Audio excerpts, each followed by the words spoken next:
Dentro del marco del festejo de los 100 años de la máxima casa de estudios, Universidad Nacional Autónoma de México, y 35 años de excelencia educativa de la Facultad de Estudios Superiores Zacatlán, la Universidad Nacional Autónoma de México, la Facultad de Estudios Superiores Zacatlán, la División de Ciencias Socioeconómicas y el Programa Político, les da la más cordial bienvenida a la conferencia Sistema Electoral, Retos y Perspectivas, dentro del ciclo de conferencias Voces Electorales. A nombre del doctor Alejandro Salcedo Aquino, les damos la más cordial bienvenida a las autoridades del Instituto Electoral del Estado de México que hoy nos acompañan por su prestancia para la realización de este evento. Bienvenidos, muchas gracias.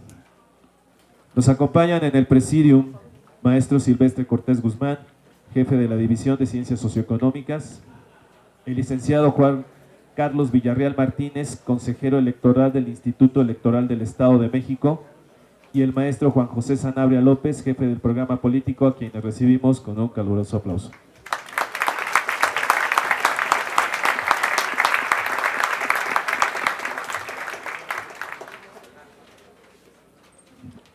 Es indudable que los tiempos actuales, tan abundantes en problemáticas globales y locales en todas las áreas, y en especial en el área político-social, conllevan la elaboración de investigaciones, comentarios, opiniones, foros, temáticas, y a través de estas llegar a opiniones, confrontar, comparar y al final de cuentas sugerir si es posible.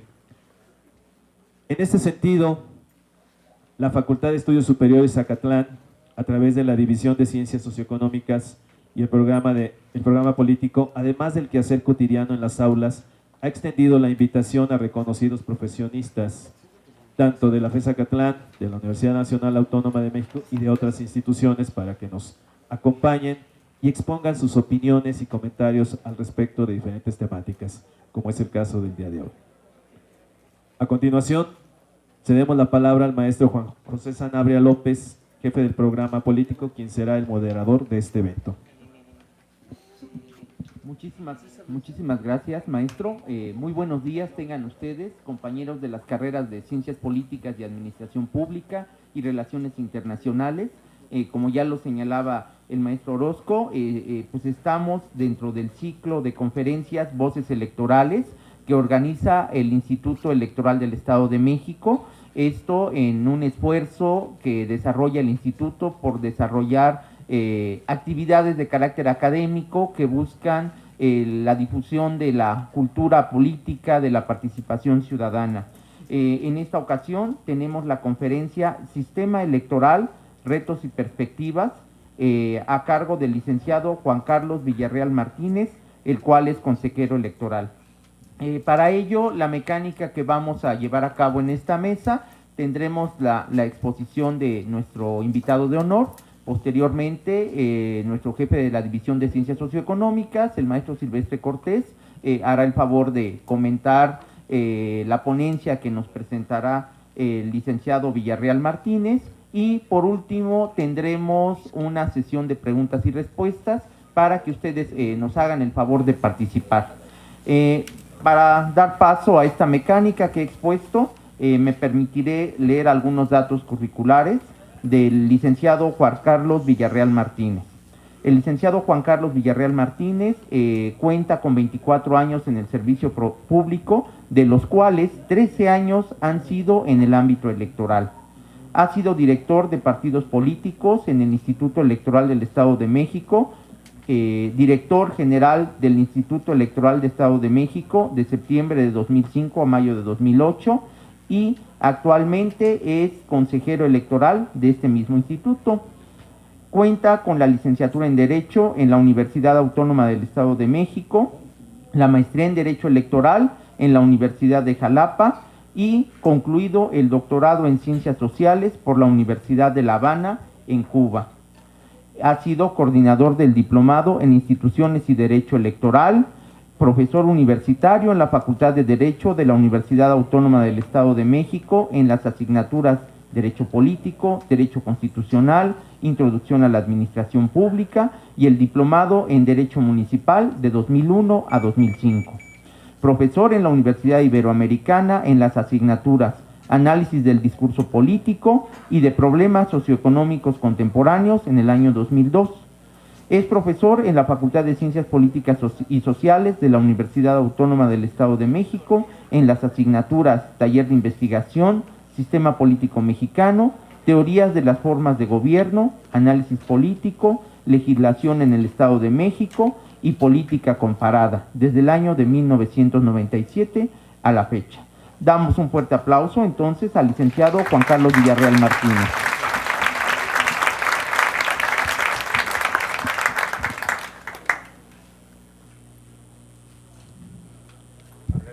Pues muy buenos días. En principio quisiera agradecer a los alumnos que a estas horas se muestran interesados en participar en temas que no necesariamente son los más atractivos en estos momentos. Pero quisiera iniciar dando un agradecimiento puntual a esta institución reconocida en el ámbito no solamente de la propia máxima casa de estudios, sino del propio Estado de México. Siendo el campus más grande fuera de Ciudad Universitaria, el Estado de México ha reconocido a la FES Zacatlán como parte de su infraestructura, aunque técnicamente dependa de la UNAM. Entonces, para nosotros es motivo de orgullo tener esta sede en el Estado de México, y particularmente al de La Voz es siempre grato volver a estas instalaciones. Agradezco en consecuencia puntualmente la invitación que nos han formulado las autoridades, y quisiera refrendar el compromiso que tenemos en el Instituto Electoral por mantener un estrecho vínculo con la FES y procurar, en la medida de lo posible, mantener un ciclo de actividades que acerque a los jóvenes a estos temas, y yo procuraré que en mi exposición no sean de ninguna manera áridos. E incluso quisiera en principio compartir con ustedes un video que da cuenta de lo que ha sido el instituto en los últimos 14 años, que es lo que tiene de vida, y ya luego posteriormente iniciemos con lo que sería la presentación del tema para el cual hemos sido convocados. Entonces, si no tienen inconveniente, les robaría un par de minutos para que ustedes puedan ver y conocer. Creo que podría verse mejor de lo que yo lo podría explicar, lo que es el Instituto Electoral.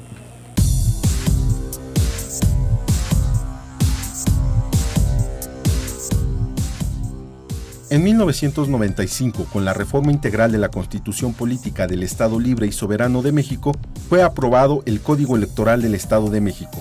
Derivado de esta reforma, el 2 de marzo de 1996, en sesión de la 52 legislatura, fue creado el Instituto Electoral del Estado de México. En 14 años de existencia, el IEM ha cumplido como organismo público autónomo con la organización, desarrollo y vigilancia de 10 elecciones en el Estado de México. ¿Qué ha hecho el IEM?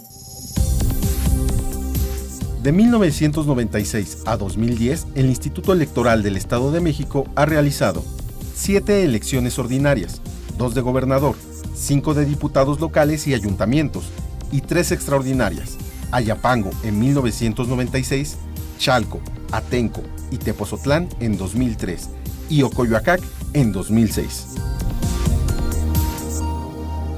Para estas elecciones locales, el IEM registró una totalidad de 87.218 candidatos, tanto para gobernador como para miembros de ayuntamientos y diputados locales, incluyendo propietarios y suplentes.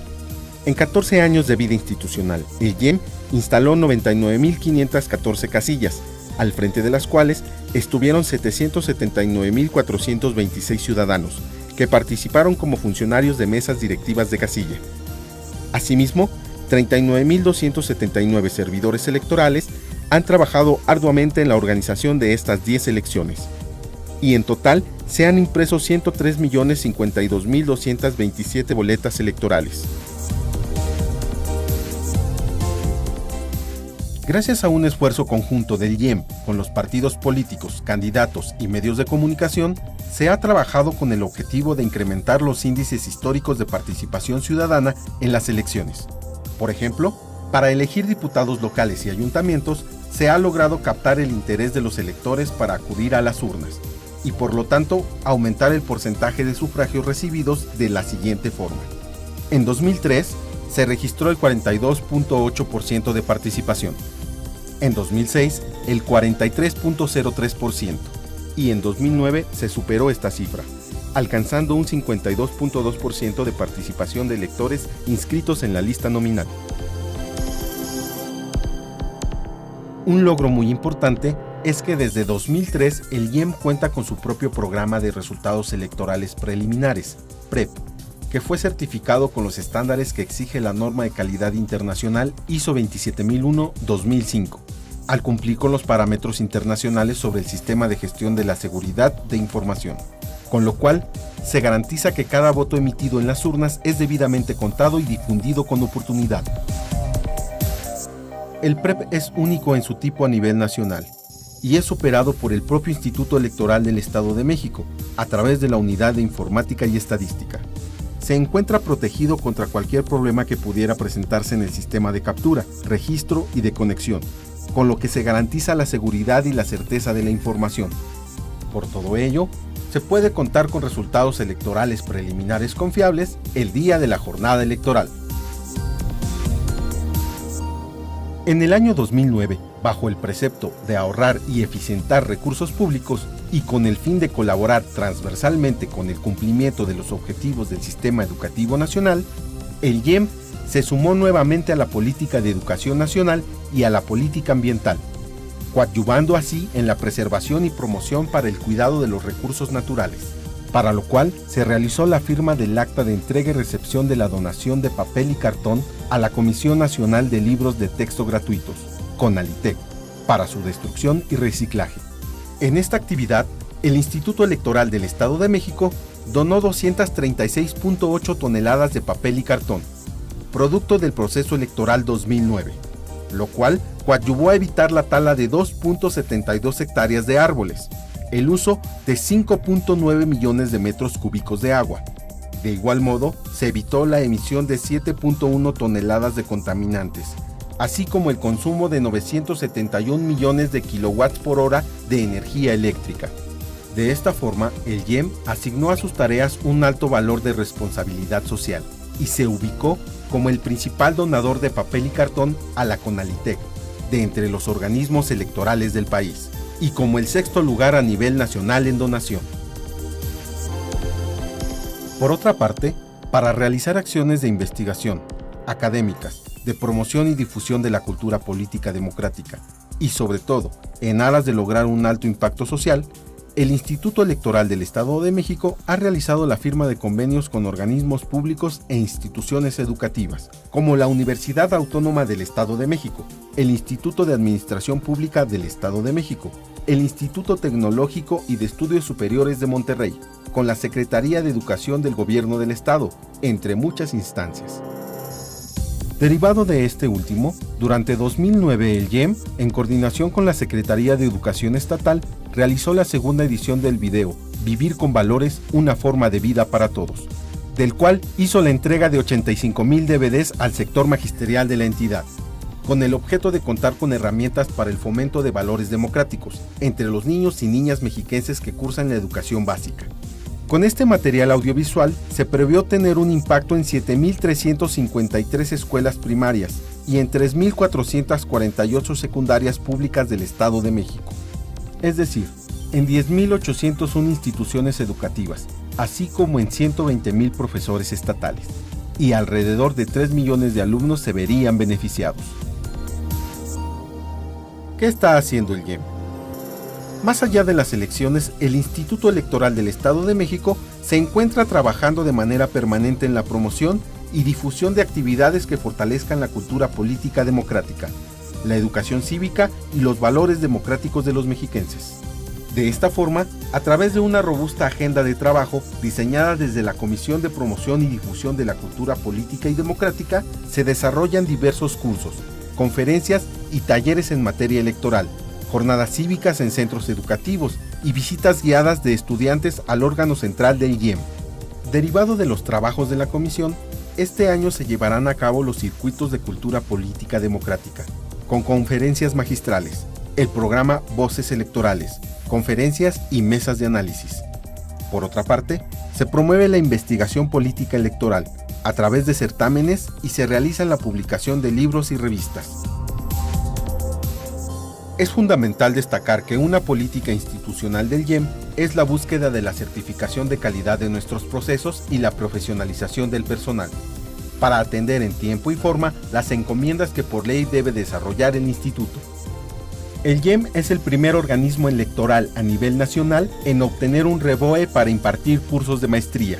En este momento, se está desarrollando el primer semestre con una participación de 34 alumnos, entre servidores electorales, representantes de partidos políticos y de otros organismos electorales. Por otra parte, de manera periódica, el IEM brinda asesoría a organizaciones políticas y capacitación a partidos políticos. Con la organización de estos y otros eventos, el Instituto Electoral refrenda su compromiso con los mexiquenses para seguir coadyuvando con el fortalecimiento de la democracia. ¿Qué va a hacer el IEM? Actividades para la preparación del proceso electoral 2011. En este momento se están realizando los estudios para la actualización de 19 ordenamientos internos, entre reglamentos, lineamientos y manuales, con el objeto de contar con un marco jurídico, acorde con las reformas y adecuaciones que ha tenido nuestro sistema electoral, y evidentemente las transformaciones de la sociedad, por ejemplo, el uso de nuevas tecnologías. En suma, continuaremos promoviendo y difundiendo de manera intensiva la cultura política democrática, la educación cívica y la profesionalización. Sobre todo, vincularemos muchas de nuestras acciones a la conmemoración del bicentenario de nuestra independencia y del centenario de la Revolución. IEM, Instituto Electoral del Estado de México. Juntos formamos mejores ciudadanos. Pues muchas gracias. Quise que comenzáramos con esta representación, y así como expresé al inicio que para los mexiquenses es un motivo de orgullo que la ENEP Acatlán, la FES Acatlán, se encuentre dentro del territorio, digamos que un objetivo que tengo al inicio de esta charla es que ustedes se sientan orgullosos al final de la intervención de contar con un organismo electoral como el que acaban de ver. Son 14 años de un esfuerzo que ha permitido no solamente celebrar elecciones periódicas, pacíficas, sino que también ha permitido consolidar y modificar nuestro sistema político. La única manera en que se puede generar identidad con instituciones y con procesos es conociéndolas.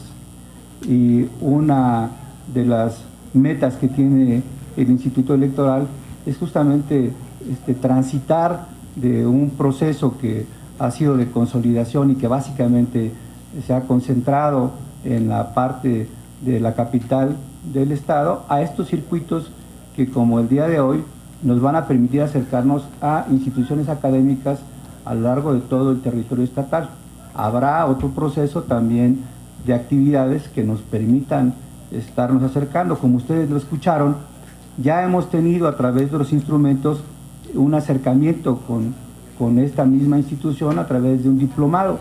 Ojalá y en el futuro podamos reproducir este tipo de esquemas, porque le permitirían tanto al Instituto Electoral como a esta unidad académica formar cuadros especializados que se sumen a esta tarea, que por lo demás, como lo dice el lema de nuestra institución, tú haces la mejor elección.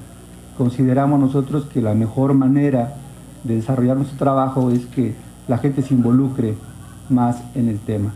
Y bueno, hasta ahí la parte formal y enunciativa de la promoción de esta institución, de la cual me honro en formar parte y de la cual me siento muy orgulloso. Y quisiera ahora pasar a la exposición del tema que nos convoca. Procuraré ser muy breve para que ustedes mejor, en la medida de sus posibilidades y de su interés, me hagan las preguntas que consideren pertinentes. Para comprender el fenómeno voy a utilizar una metodología que parte de uno de los especialistas más reconocidos en la materia, que es Dieter Nolen. Si comenzamos, por favor. Dieter Nolen sostiene que el sistema electoral no puede comprenderse de manera aislada. Y entonces lo podemos representar gráficamente de esta forma.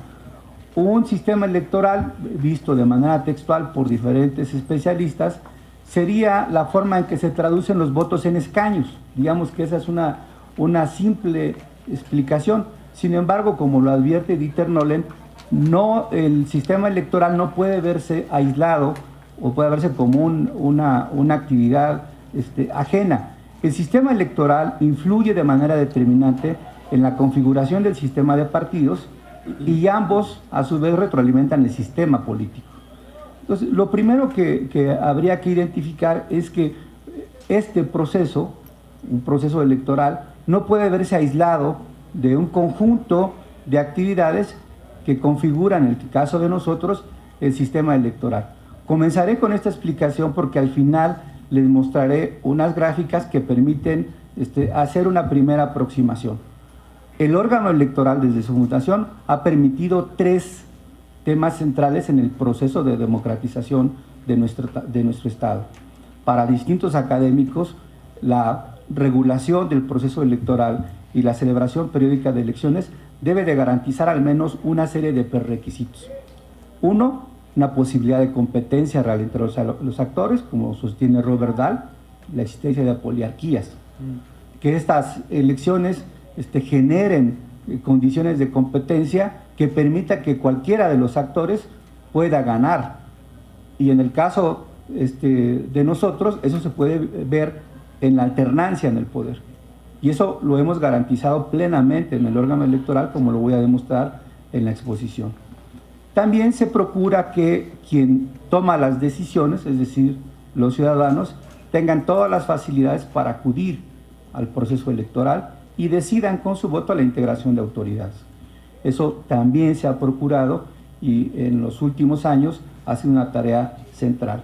Se busca igualmente dentro de esta configuración un elemento que no hemos logrado conseguir, no depende únicamente del órgano electoral y por eso insisto en comprender el fenómeno en estas 3 vertientes, que es el control de los ciudadanos sobre la agenda pública, siguiendo, insisto, a Robert Dahl. Esta última parte no la hemos podido conseguir, pero no depende estrictamente del proceso del sistema electoral, depende más de un proceso de ciudadanía. En la medida en que el ciudadano conozca mejor los procesos, se comprometa más con los mismos, se haga dueño de los partidos políticos, será responsable de la integración de la agenda pública. En la medida que el ciudadano no se involucra y solamente cuestiona, nos acercamos a lo que otro intelectual mexicano plantea. Jesús Silva Herzog Márquez, en una conferencia en el Estado de México, caracterizaba a nuestra sociedad con 3 elementos que cuando nos los dijo a varios nos incomodaron, pero a fuerza de ser sinceros hay que reconocerlos, ¿no? Y él decía que la sociedad mexicana está caracterizada por ser una sociedad poco participativa, altamente demandante y quejumbrosa. Y a varios de los que estábamos en el auditorio como que pues sí nos provocó un poquito de irritación y luego nos lo explicó y luego de la explicación y al cabo del tiempo he logrado comprender a plenitud lo que nos quiso decir. Efectivamente, lo que vemos es que somos una sociedad que participa poco en procesos políticos.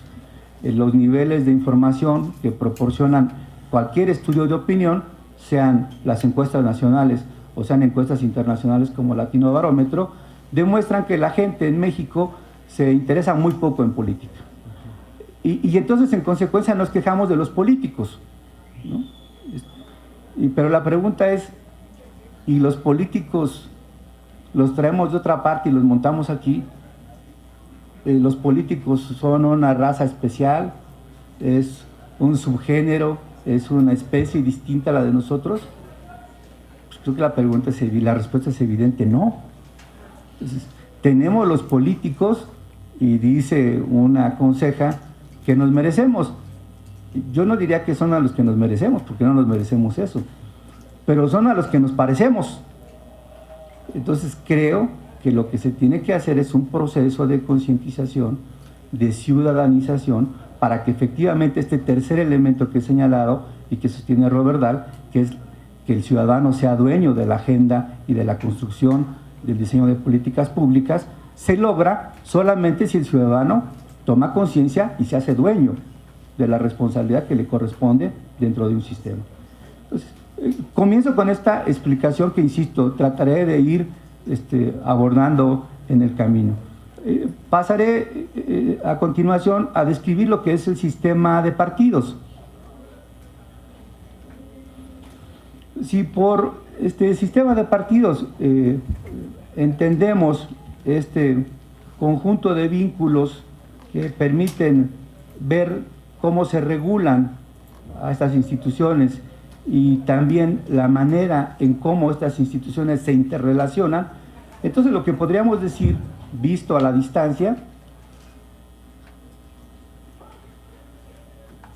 es que nuestro Estado, el Estado de México, ha transitado de una manera muy clara en los tres aspectos que nos propone el propio autor. El número de partidos. Si uno revisa los datos electorales, puede apreciar que hasta 1993 prácticamente teníamos un partido hegemónico en el Estado. Y en ese entonces el número de municipios competitivos escasamente llegaba a 20 municipios de los 119, si no mal recuerdo, 120 que eran en ese entonces en el Estado de México. Contra los datos que nos ofrecen las cifras después de que se crea el Instituto Electoral en 1996. Y a partir de que se crea el Instituto Electoral, no solamente porque se crea aquí, sino porque hay una transformación en nuestro sistema de partidos a nivel nacional, hay una gran competitividad y hay una alternancia también marcada. Dos de los elementos que ya describí antes respecto de lo que reconoce Robert Dahl como las características de una democracia. Si uno lo ve a la distancia, no solamente el número de partidos se ha incrementado y se ha elevado la competitividad, el tamaño de los partidos políticos también es una constante que está vinculada con el sistema, con el conjunto de reglas. Y el conjunto de reglas parte de varios supuestos. Primero, para que un partido político tenga registro, debe cumplir con una serie de requisitos. Como nuestros partidos básicamente son nacionales, los organismos electorales locales lo que hacemos es reconocer a los partidos nacionales. Pero esos partidos tienen que obtener al menos un porcentaje de votación para tener financiamiento público. Luego entonces, a mayor votación, mayor financiamiento público. Esta fórmula que ha permitido consolidar un sistema de partidos en donde el tamaño ya es relevante. Hace, insisto, 17 años había un partido hegemónico. Hoy tenemos un régimen pluripartidista en donde hay 3 partidos que concentran el 90% de los votos, pero los partidos emergentes o partidos pequeños no pueden considerarse como jugadores que no inciden en el proceso.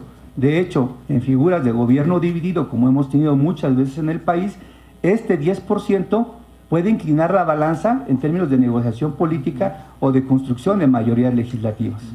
En consecuencia, este sistema de partidos que tenemos es producto de un proceso largo de reformas electorales.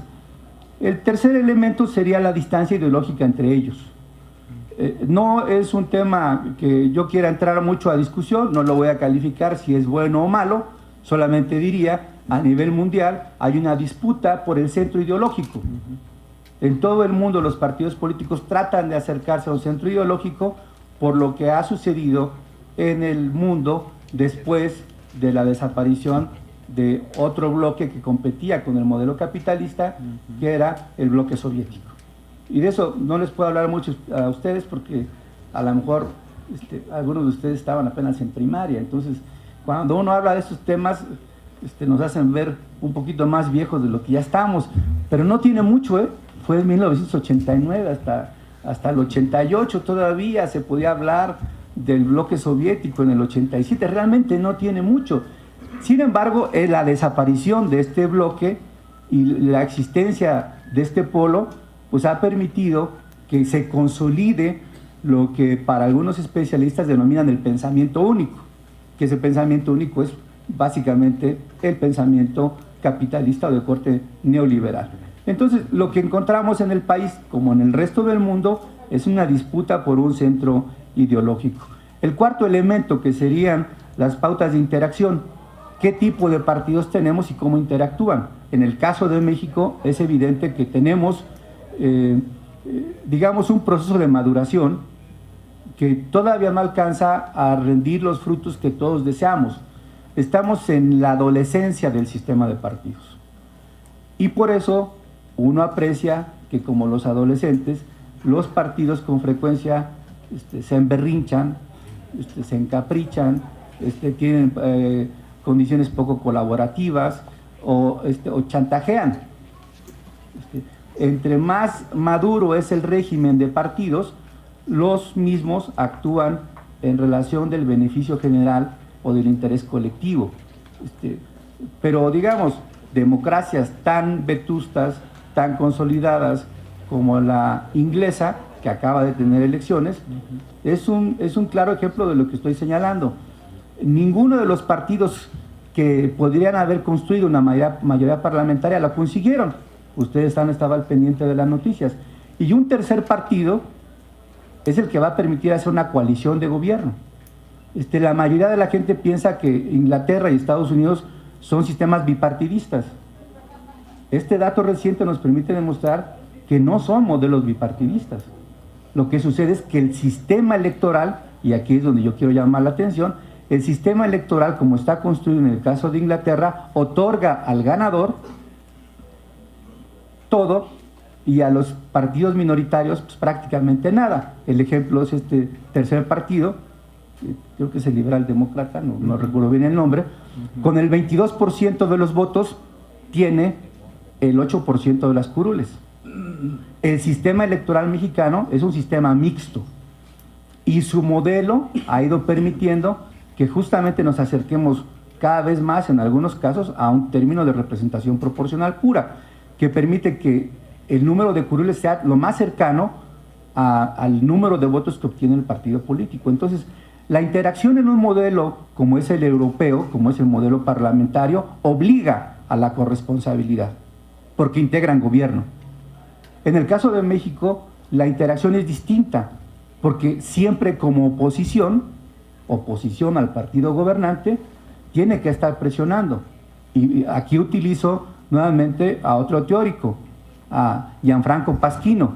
Y Pasquino lo que señala es que la oposición tiene la obligación, en su condición de minoría, de incomodar al gobierno, exigir el cumplimiento de sus funciones, demandar que se inscriban en la agenda del gobierno las políticas que el partido de oposición quiere. En consecuencia, el gobierno no le puede pedir a la oposición que colabore. La función de la oposición es justamente esa, la de oponerse. Y oponerse en la lógica de Pasquino es lo que enriquece el sistema democrático, cuando la oposición también tiene una lógica de construcción. ¿Qué sucede en nuestro país? Que en los últimos años, por la propia consolidación de nuestro sistema de partidos, estos aún no logran el proceso de maduración que permita que contribuyan a la generación de políticas públicas como sí lo hacen en otros países. Nuevamente tomo el ejemplo de Inglaterra. ¿Por qué el primer ministro, siendo tan joven como lo es, va a ocupar el cargo? Cualquiera diría que sacó la rifa del tigre. Sin embargo, lo que nosotros no sabemos, o muchos no sabemos, es que en Inglaterra desde hace más de 200 años opera el gobierno en la sombra. Y el gobierno en la sombra está integrado por el partido que ocupa el segundo lugar y tienen, como lo que ustedes conocieron hace algunos años, como el gabinete alternativo en el caso de México, ocupan posiciones que en el caso inglés están reconocidos por el sistema y están pagados por la corona. Entonces, este primer ministro se estuvo preparando en la sombra, digámoslo así, durante los últimos años y va a poder ejercer el cargo con cierta experiencia, con una expertise en la administración pública. Entonces, esta dimensión de las pautas de interacción entre los partidos políticos tienen que ver mucho con el modelo electoral. El modelo electoral en México, insisto, está apenas en este proceso de maduración. Luego viene lo que el propio Nolen sostiene, que son la relación con la sociedad o con los grupos sociales. Y es el punto que yo señalé al principio. Mientras en Europa y buena parte de Sudamérica los partidos políticos son longevos, son partidos muy viejos la mayoría de ellos, y los militantes juegan un papel relevante al interior de los partidos políticos, en el caso de México realmente la militancia es reducida. Los principales partidos tienen más bien activistas y estructuras burocráticas. Pocos partidos pueden presumir una militancia fuerte. Sin embargo, para que un partido político se conserve en el tiempo, requiere justamente de una militancia fuerte. Pero ¿cómo se puede pedir una militancia en un país donde el 80% de los ciudadanos rechaza a los partidos políticos? Ahí tenemos un problema estructural evidente. Mientras en el resto del mundo los militantes hacen fuertes a los partidos, en el caso de México la relación entre los partidos y sus militantes o los ciudadanos son francamente pobres. El último elemento, ¿cuál es la actitud frente al sistema político? Y como ya lo dije, a nosotros nos preocupa mucho el papel de la oposición y con frecuencia incluso hasta espanta el papel de la oposición, porque ustedes recordarán expresiones de incluso de propias autoridades de que hay que quitar el freno al cambio y esta lógica de que la oposición debe apoyar al gobierno. Bueno, eso se logra en un sistema donde hay incentivos para que la oposición se sume al gobierno o negocie con el gobierno. Cuando la oposición no tiene incentivos para negociar con el gobierno, en consecuencia su trabajo es francamente el contrario al que espera el gobierno. Y naturalmente lo que nosotros vemos en términos de comunicación política es esta, de construcción, como dicen los sociólogos, de lo que es nuestro sistema de partidos y de lo que es el poder legislativo. A diario nos enfrentamos a noticias y a conductores de televisión que están denostando al sistema de partidos, denostando a los políticos y denostando a las instituciones democráticas, siempre bajo el régimen del dinero. Se gasta mucho en ellos, deben ser menos, bla, bla, bla. Pero carece del más elemental espíritu comparativo. Un sistema no puede leerse a la luz de estos elementos. La complejidad del sistema de partidos y la complejidad de las relaciones de poder no se puede reducir únicamente al tema de centavos. Lo que hace un sistema es justamente, como lo he planteado en esta lámina, es que retroalimenta al conjunto. Ya dije, si el sistema electoral ha producido, en el caso de México, un sistema pluripartidista, entonces lo primero que podríamos decir es que nuestro sistema electoral funciona adecuadamente y ha permitido alternancia, competitividad y ha permitido también un sistema plural y altamente competitivo. El sistema de partidos tiene deficiencias, ya lo he dicho, porque estamos en plena adolescencia de la construcción de nuestro sistema. Mientras en Europa los partidos se constitucionalizan después de la Segunda Guerra Mundial, en el caso de México lo hacen 30 años después. Y mientras en Europa los sistemas tienen un siglo o más de un siglo consolidados, en el caso de nosotros, hasta muy recientemente podemos hablar de elecciones competidas. Es más, el sistema democrático como tal tiene en la discusión académica quizás miles de años, pero técnicamente el sistema democrático tiene escasamente poco más de 30 años de implantación. Antes de esto, y si ustedes revisan el discurso en México, antes de 30 años la democracia no era el tema. El tema era la economía, el tema era el desarrollo social, el tema era la igualdad. No formaba parte de nuestro discurso político. Y si uno revisa la bibliografía de otros países, también puede encontrarlo. Hay distintos autores, Aren Liebhard, entre otros, que hace un análisis de las democracias diferentes en distintos países, 25 si no mal recuerdo, y sostiene cómo el proceso se ubica perfectamente en la década de los 70. Realmente de los 70 para acá es cuando se puede hablar. Y ahí hay muchos autores. Está Huntington, la tercera ola de la democratización, y están varios fenómenos. Entonces, quisiera pasar justamente con esta idea al tercer elemento que sostiene Dieter Nolen, que es entonces el sistema político. Entonces, si el sistema político son aquellas interacciones por las cuales se asignan autoritariamente valores en una sociedad, según también David Easton, para ustedes que están estudiando ciencias políticas, bueno, pues entonces, ¿qué tipo de sistema político y cómo distingue a este sistema de los demás? Aquí va a ser una combinación de dos autores, ¿no? Entre lo que es David Easton, que ustedes saben, utiliza la figura de la caja negra para la toma de decisiones, y lo que es el proceso democrático al que se refiere Dieter Nolen. Lo que hace distinto el enfoque de ambos autores es justamente que mientras para Easton esta parte de la caja negra no está clara, para Dieter Nolen sí está clara. ¿Y cómo se clarifica? Justamente con la comprensión de las reglas, el impacto en el sistema de partidos, y luego cómo estos partidos pueden impactar o modificar el sistema político. Para explicar este fenómeno voy a utilizar a otro autor mexicano, universitario, muy reconocido, egresado de la UNAM, y yo creo que una de las gentes con mayor autoridad moral en México, que es José Goldenberg. Él tiene un libro que se llama La mecánica del cambio político en México. Y si avanzamos.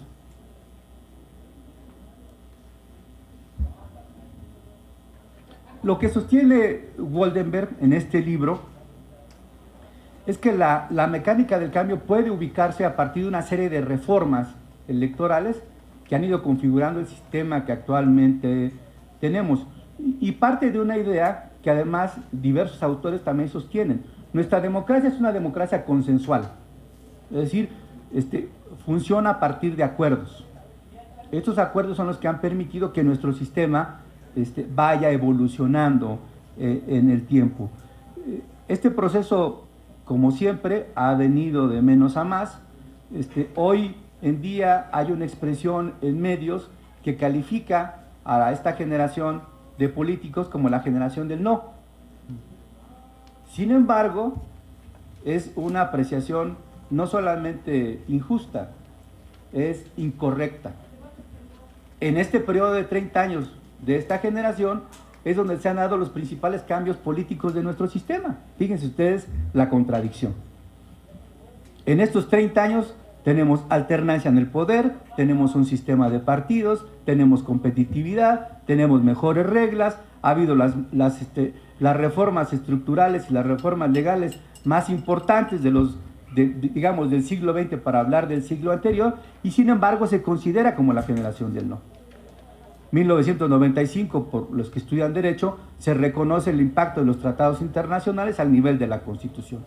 Se construyen organismos autónomos cada vez de mayor peso. Ya no hablemos del IFE 90-91, hablemos del Consejo de la Judicatura, hablemos de la independencia del Poder Judicial, hablemos del juicio de revisión constitucional, hablemos del juicio de inconstitucionalidad, hablemos de la separación de poderes, hablemos del gobierno dividido, hablemos de todas las figuras que devienen justamente de esta generación.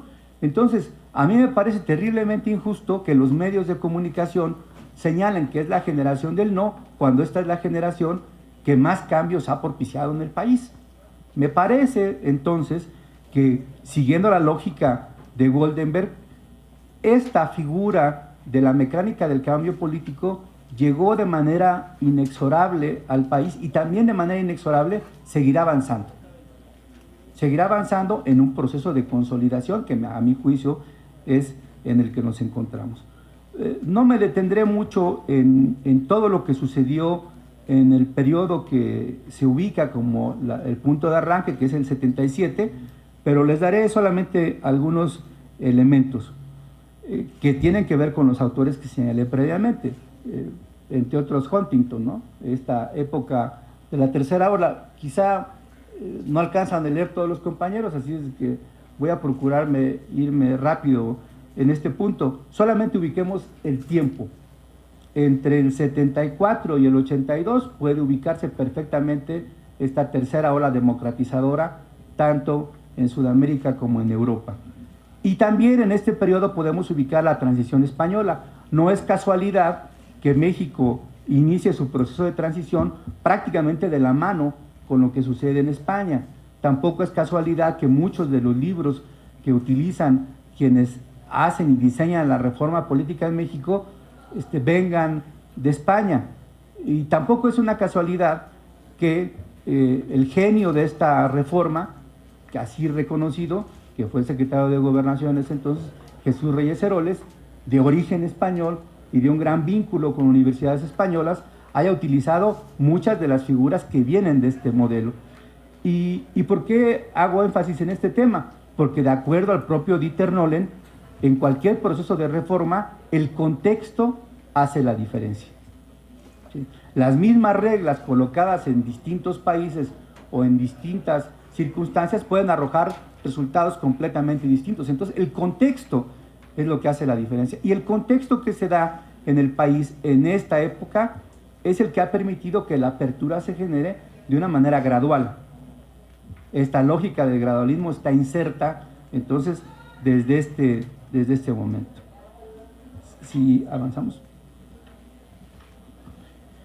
El propio Goldenberg sostiene que hay 5 pilares en este proceso de transición. Primero, los partidos políticos se configuran como entidades de interés público. Efectivamente, esto sucede en el país. El reconocimiento posibilita 3 elementos característicos de nuestro sistema. Número 1, los partidos pueden competir en igualdad de circunstancias y entonces se permite la incorporación de grupos que estaban insurgentes y que permiten la competencia a través del Partido Comunista después de esta ley y que ha ido configurando lo que hoy conocemos como la izquierda que tenemos, llámese PRD, PT o cualquier otro partido que antes no existían y no podían competir en la arena electoral. Segunda característica, financiamiento público. Y el financiamiento público está íntimamente vinculado tanto con el tamaño de los partidos políticos como con la posibilidad de hacer gobierno. Y luego la tercera, que me parece también muy relevante, es el acceso de los partidos políticos a los medios de comunicación con distintas reformas, pero los partidos hoy pueden competir con algo que antes no tenían.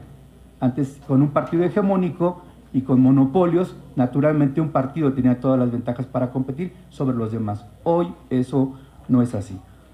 Y eso logra justamente a partir de este proceso. Naturalmente, abierto el proceso, la competencia inicia. Datos históricos, volvemos a años para ustedes a lo mejor lejanos. 1989, el primer gobierno de alternancia en el país.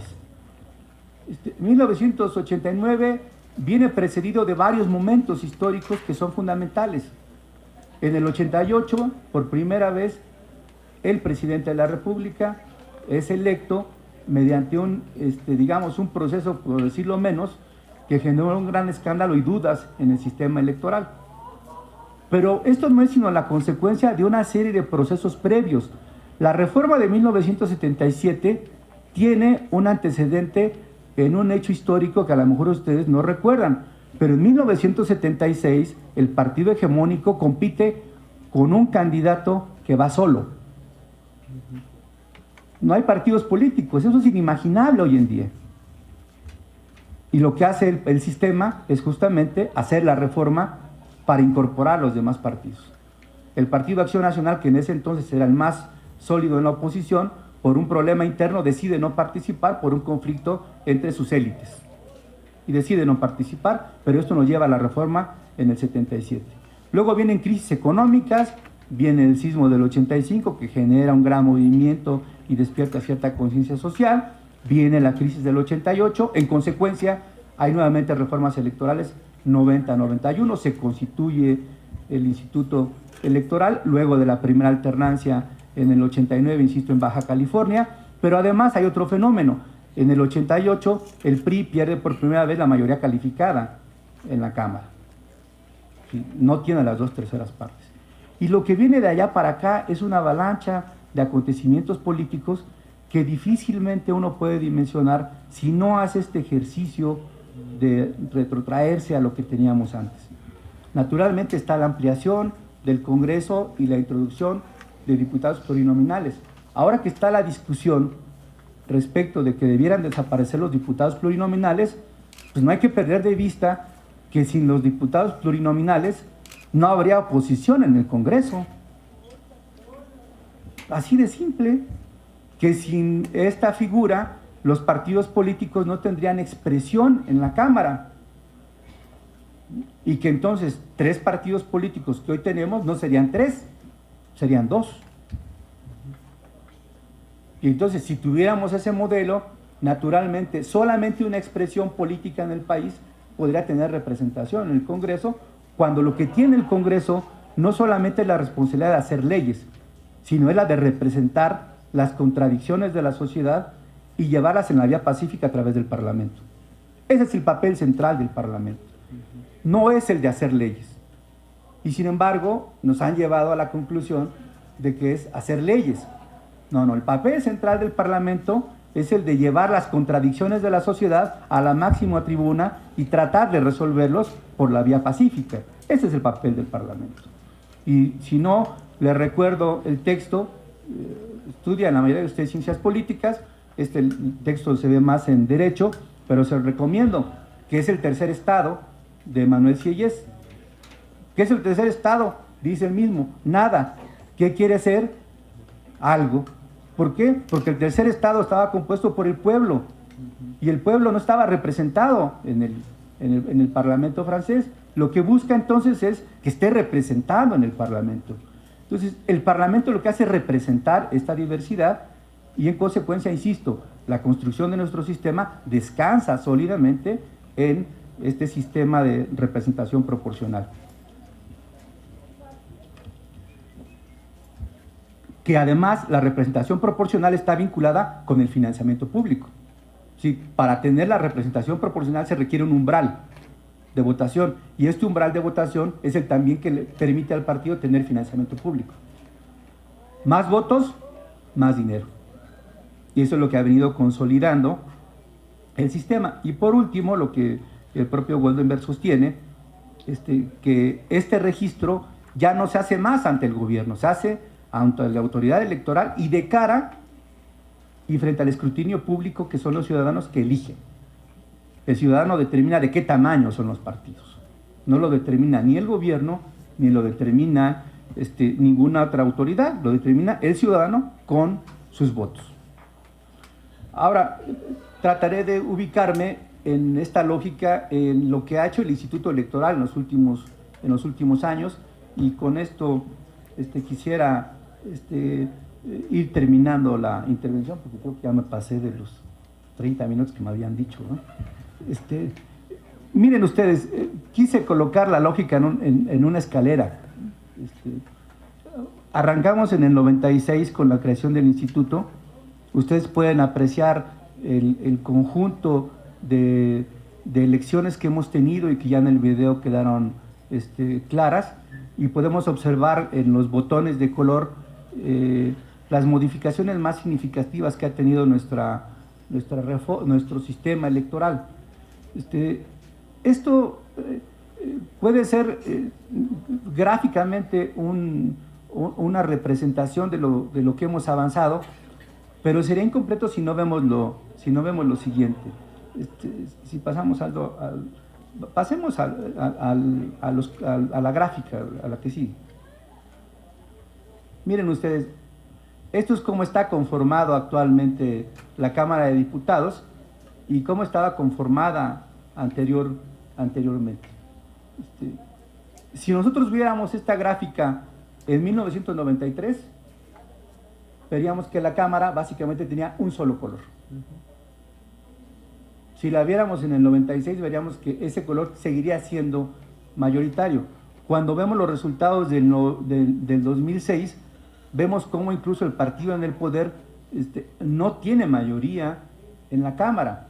El Estado de México tuvo gobierno dividido desde 1996 y hasta las elecciones pasadas.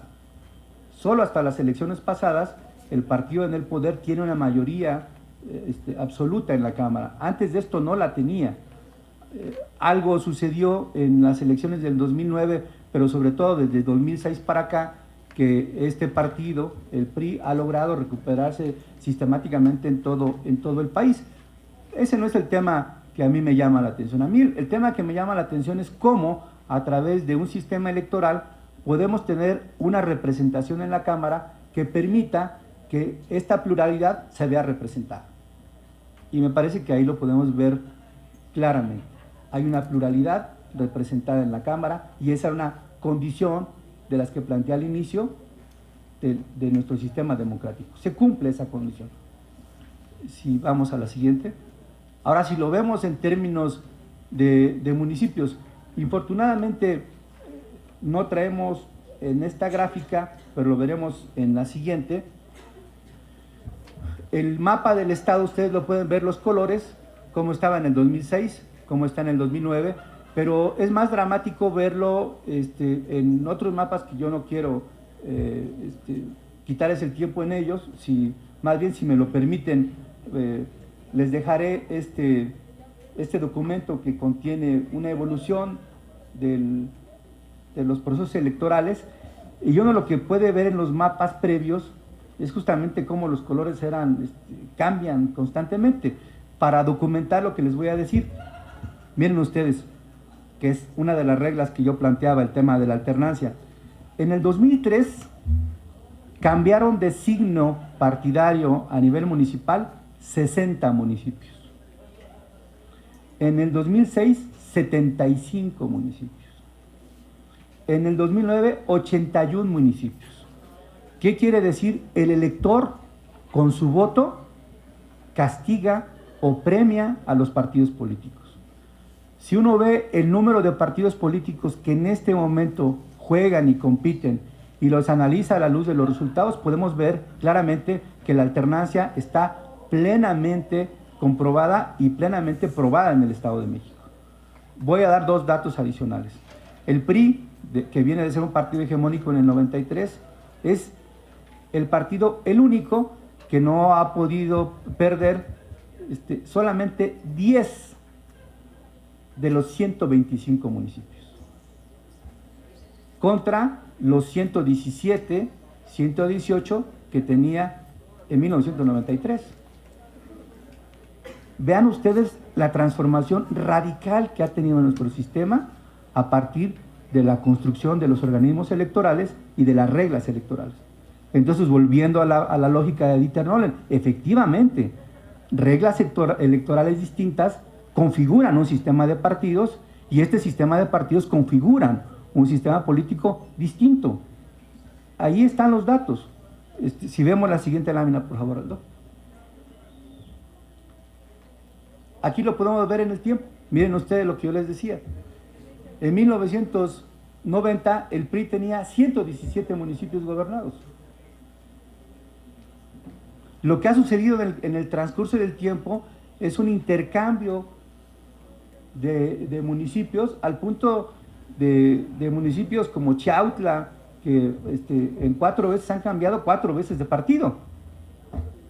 Ahí no hay partido que repita en los últimos años.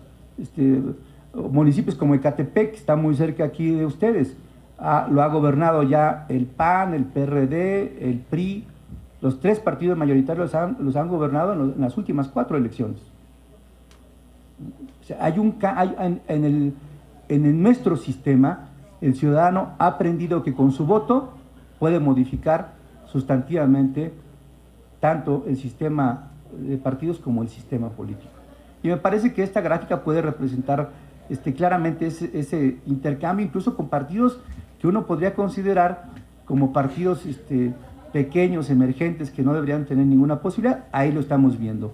Y otra figura también muy interesante que está en nuestro sistema electoral y que ha sido muy socorrida es la de las candidaturas comunes.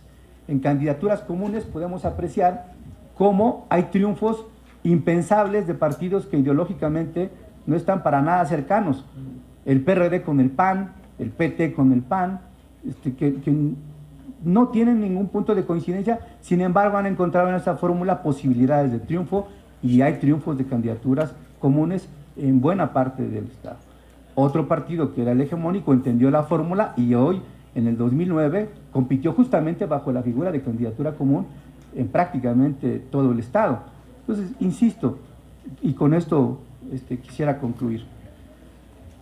Si como académico o especialista tuviera que calificar al sistema electoral del Estado de México, yo tendría que darle una calificación aprobatoria, porque cumple con los requisitos establecidos en la teoría. Uno, tenemos elecciones periódicas y regulares, son pacíficas, se genera competitividad, hay alternancia en el poder, se ha reconfigurado el sistema de partidos, y la única deficiencia que tenemos en esa lógica es que aún no somos dueños de la construcción de la agenda pública. Pero eso no deviene propiamente del sistema electoral o del sistema de partidos. Deviene de la construcción de ciudadanía, que eso es, me parece, el tema de agenda, es el tema central en el cual instituciones académicas como esta debieran estar al pendiente. Termino solamente con algo que me entusiasma como profesor y me entusiasma como universitario. Colombia tiene elecciones la próxima semana, si no me recuerdo, el 30 de mayo. Y está compitiendo por la presidencia de la República un universitario que fue rector de su universidad y que en un auditorio como cuando era candidato, en una de las ocasiones que ha sido candidato, como los alumnos no lo pelaban, no lo atendían, se levantó, se bajó los pantalones y les enseñó las nalgas al auditorio. Con eso atrajo la mirada de todos, y a partir de ahí empezó lo que él llama la pedagogía del ciudadano. Las reformas que hizo cuando fue alcalde de Bogotá han sido reproducidas N veces en América Latina. Esto que ustedes conocen en el Distrito Federal, de este autobús que circula todo Insurgentes, esa es una copia de lo que hizo Antanas Mockus en Bogotá, que se llama el transporte Transmilenio. Esto del popotito que tenemos que soplar para el alcoholímetro, él le llamó la hora zanahoria. Es invención de Antanas Mockus. Antanas Mockus inventó en Bogotá también, en uno de los 2 periodos que fue alcalde, una tarjeta que utilizaban los conductores cuando manejaban. Y si alguien se portaba grosero, el ciudadano sacaba y le mostraba la tarjeta al que se portaba grosero. Y cuando tuvo que combatir al narcotráfico, lo combatió con un chaleco blanco antibalas que tenía aquí un corazón abierto. O sea, le podían pegar y él sostenía que lo podían matar, pero no matarían la esperanza del ciudadano. ¿Qué logró? Logró una cantidad impresionante de beneficios a la ciudad desde la lógica y desde la pedagogía del ciudadano. Hoy Antanas Mockus, como candidato prácticamente independiente, con un partido que prácticamente no existía, que es el Partido Verde, está a un tris de ganar la presidencia de la República. ¿Qué ha sucedido en el caso de Colombia y qué puedo traer de conclusión a nuestro caso? Mientras ellos han aprendido de sus fenómenos y se han hecho dueños de los procesos políticos, en el caso de México nosotros estamos cada vez más alejados, más apenados y más inconformes de los procesos políticos. Pero al mismo tiempo, al estar más apenados y alejados e inconformes, dejamos que las cosas sigan deteriorándose. Concluyo con esta expresión. Si queremos verdaderamente a nuestro país, pues ya va siendo hora de que nos ocupemos de la política. Si no nos ocupamos de la política, habrá otros que se ocupen de ella, y creo que los resultados están a la vista. Creo que no lo han hecho del todo bien. Entonces, creo que nos debiéramos ocupar nosotros más de la política, y con esta invitación concluyo esta larga exposición, de la cual les ruego su comprensión por haberme extendido. No es más que la emoción de un profesor universitario al estar frente a un grupo más numeroso que el que regularmente tengo cuando doy clase. Muchas gracias por su atención.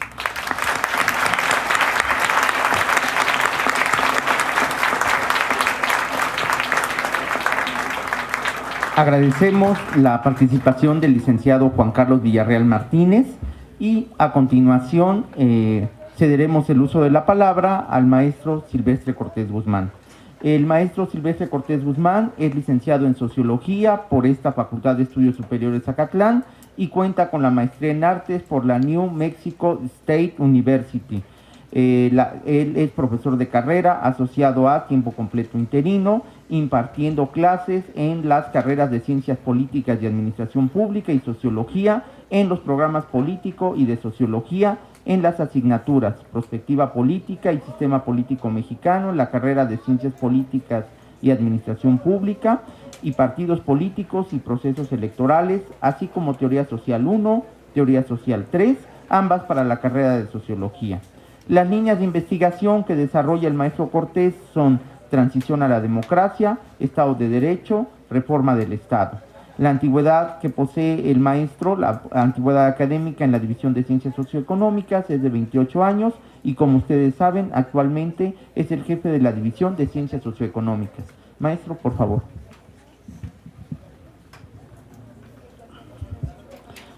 Gracias, buenos días. Bien, en primera instancia y so pena de ser reiterativo, yo quiero agradecer el interés por parte del instituto y obviamente de sus funcionarios de acercarse a las instancias académicas y específicamente en este caso a la propia facultad.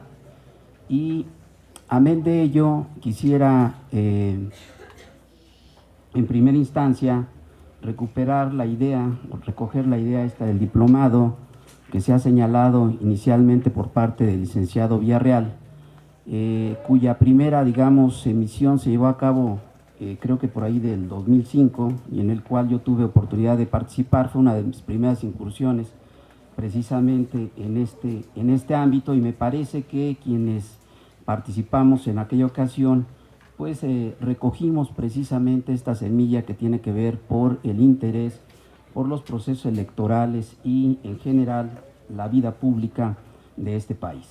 Entonces, en este sentido, reitero, yo recogería esta propuesta y veríamos la forma de acercarnos y tratar de concretarlo en una suerte de agenda inmediata, un poco recuperando también otras de las propuestas.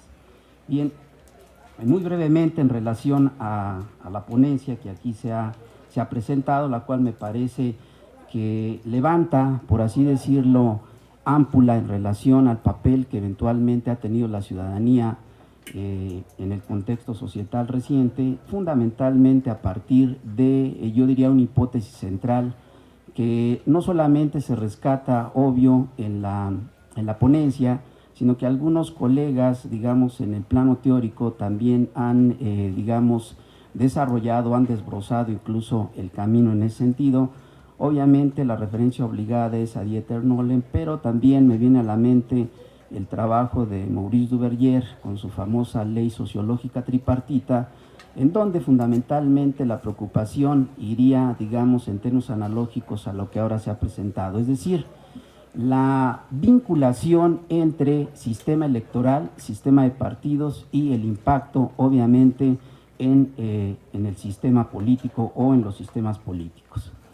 Desde mi punto de vista, esta, digamos, tradición o esta preocupación que no solamente, reitero, es privativa de estos colegas, desde mi punto de vista ha llevado a que muchos que incursionamos en el ámbito del análisis sociopolítico, en aras de reivindicar, por ejemplo, lo que sería la lógica de los sistemas políticos, terminemos subrayando algunas de las axiales como preponderantes, es decir, el sistema de partidos o, en su defecto, el sistema electoral o incluso algunos otros actores propios, ¿sí?, del sistema político. ¿Qué quiero decir con esto? Bueno, que en muchas ocasiones, en aras de reivindicar lo que sería ese conjunto de interacciones, parafraseando a David Easton, o el conjunto de estructuras mediante las cuales, entre comillas, se garantiza la imposición exitosa de valoraciones,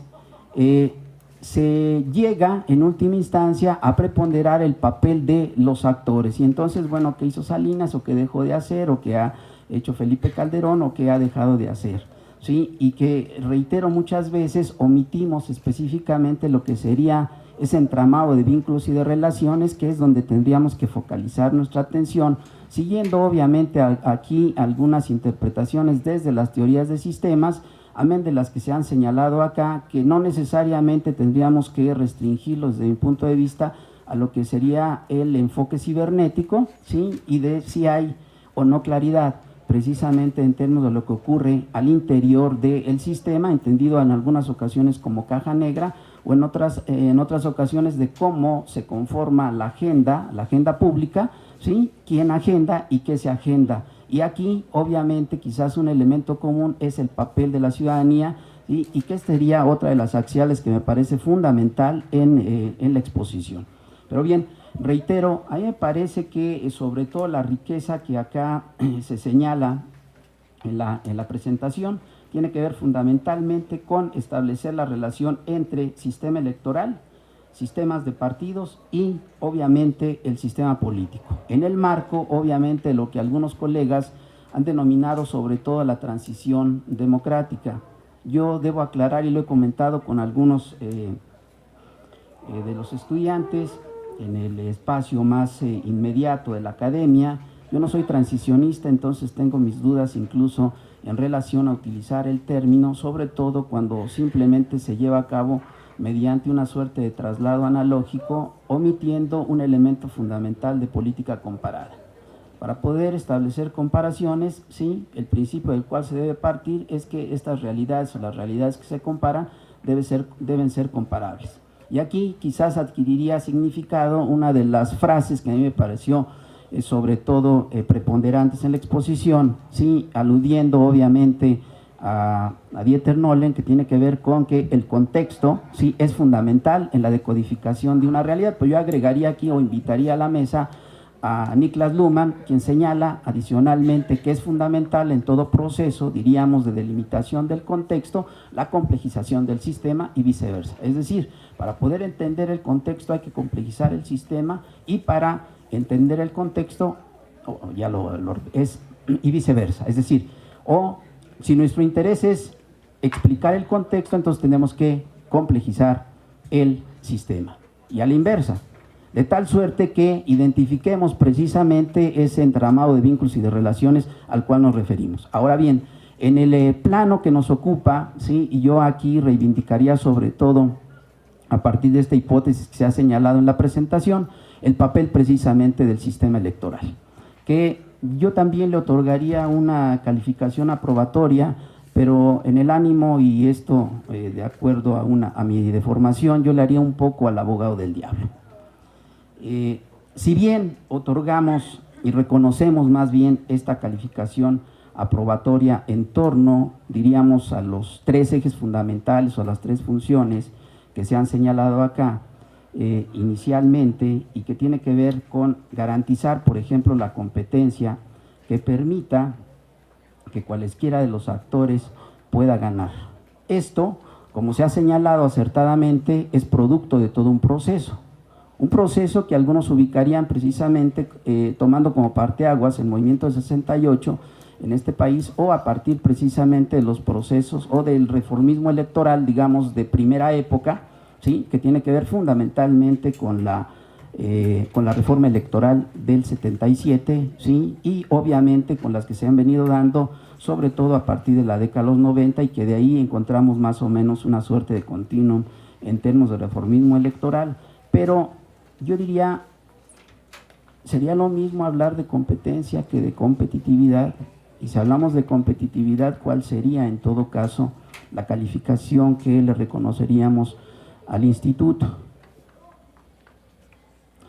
Pongamos el ejemplo, tenemos una carrera atlética, ¿verdad?, que por ahí se ha anunciado en la FES, y se invita a Ana Guevara, bueno, con todo, y que algunos digan, aludiendo al pasado, a un pasado glorioso en cierta área, ¿no? Y entonces todos nos inscribimos en una carrera de 400 metros. Es la especialidad de la citada atleta. Todos vamos a competir, pero todos tendremos la posibilidad de ganar.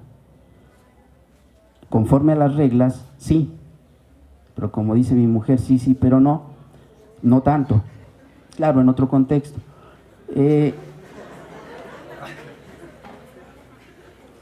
Efectivamente, sí, todos tendríamos las mismas posibilidades, o ella ya tendría, por así decirlo, un terreno ganado. En la analogía, que evidentemente no es la más adecuada, yo diría, ¿qué pasa, por ejemplo, con el financiamiento público? Y acá se ha señalado, fundamentalmente es un financiamiento que se divide en dos grandes apartados. Uno para, digamos, encaminado, obviamente, a las labores de socialización política, de ampliación de la cultura democrática, whatever. Pero por el otro lado, fundamentalmente en torno, ¿sí?, a los procesos electorales, ¿sí? Y se señalaba que en función del porcentaje de votos obtenido en la elección inmediata anterior, obviamente va a haber un partido o ciertos partidos más favorecidos que otros, ¿sí? Entonces, ¿cómo esto incide precisamente en este primer rubro de la competencia? Y reitero, es estrictamente en términos de hacerle un poco al abogado del diablo. Luego, el segundo punto, conformar un andamiaje necesario, o algunos diríamos suficiente, aunque vale la pena señalar, no es lo mismo necesario que suficiente, ¿sí?, para garantizar el acceso de la ciudadanía a los procesos electorales y que efectivamente se cumpla la premisa, por lo menos nominal, de todo sistema electoral. Conjunto de medios a través de los cuales se garantiza la traducción de votos en escaños. ¿En qué medida efectivamente, sí, el sistema electoral en este país, sí, garantiza esto? Se ha mencionado que el sistema electoral en México es un sistema mixto, que combina, obviamente, fundamentalmente el sistema de mayoría simple con el de representación proporcional, y que a todas luces es producto de un logro, ¿sí?, como se ha señalado acertadamente, y de este proceso de concientización de la ciudadanía. Vamos, ahí iría aparejado ya un primer elemento que vale la pena señalar como relevante. No obstante, pues las taras con las que todavía, sí, se diría que el mexicano acude a votar, y disculpen quizás por el término, pero evidentemente estamos anclados en formas tradicionales o no necesariamente informadas, ¿sí? Amén de adelantarme un poco en términos de lo que más adelante quería yo señalar. Por ejemplo, ¿qué tanto o qué es lo que ha motivado, ¿sí?, al votante del Estado de México, al mexiquense, para en una elección votar por un partido político, en otra por otro y en otra por otro? ¿Ha sido efectivamente un proceso de concientización o un proceso de concientización parcial? ¿O en qué segmentos de la población efectivamente podríamos hablar de ello? Porque por ahí construíamos una hipótesis en el contexto del aula, en donde señalábamos que el mexicano vota mucho en términos del melate, o más aún, vota en términos de la esperanza. Y esto se cifra en todos los contextos, diríamos, de interacción del mexicano, ¿sí? A ver si este sí me saca de pobre, ¿no? A ver si este sí me cumple, ¿sí? Ustedes recordarán, ¿sí?, la perorata aquella en la alternancia en el poder. El reclamo de la ciudadanía a Vicente Fox era: no nos vayas a fallar. Y el otro decía: no les voy a fallar. Pero si recorremos el cassette, ¿sí?, un pequeño flashback aquí, pues vamos a encontrar o nos preguntaríamos con qué cumplió efectivamente. Pero reitero, quizás aquí el elemento, ¿sí?, tiene que ver con el qué nos motiva a votar. Y si efectivamente se cifra más allá de los preceptos formales en torno al voto, de que es universal, libre, secreto, whatever, ¿qué tanto es informado y razonado? ¿Y qué tanto tiene que ver también con esta suerte de desencanto? Y nuevamente adquiere vigencia esta idea, en todo caso, de la esperanza, ¿sí? Me refiero a que, como en este país y en torno al sistema electoral vigente se permite la migración política o el camuflaje político, o como dicen en mi pueblo, el chaqueteo político, es decir, el pasar de un partido político a otro, sobre todo cuando el primero no cumple cabalmente los apetitos de el militante. Aunque esto nos va a llevar obviamente a otra problemática, lo que ya se señalaba, ¿sí? La militancia en otros contextos, que es fundamental. Pero esto me lleva incluso a otra suerte de digresión. ¿En qué medida se podría lograr efectivamente la militancia en este país, ¿sí? Habida cuenta de esta, digamos, de este funcionamiento real que hay y ese salto, diríamos, que se permite, ¿sí?, de un instituto político a otro.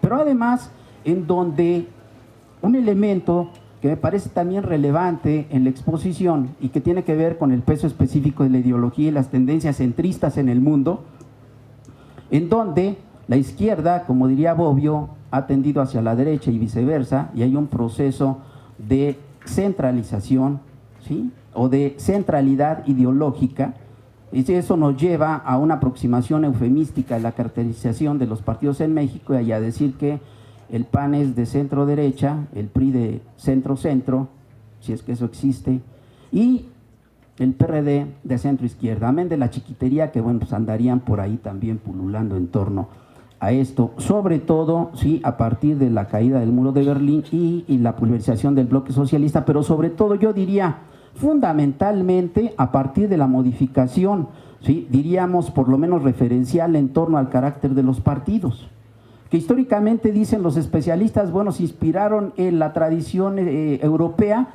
¿sí?, y entonces hablábamos de partidos ideológicos, aunque ahí habría que preguntarse si efectivamente se logró cabalmente en este país, sobre todo cuando una de las fuerzas políticas se arrogó para sí el legado ideológico de la revolución, entre otras cosas, ¿sí? Pero llegado, obviamente, este proceso histórico que se ha señalado, ¿sí?, los partidos pasan de ser partidos ideológicos a partidos catch-all o atrapa todo. Y la expresión más contundente la encontramos precisamente en torno a las alianzas, omitiendo fundamentalmente el precepto ideológico.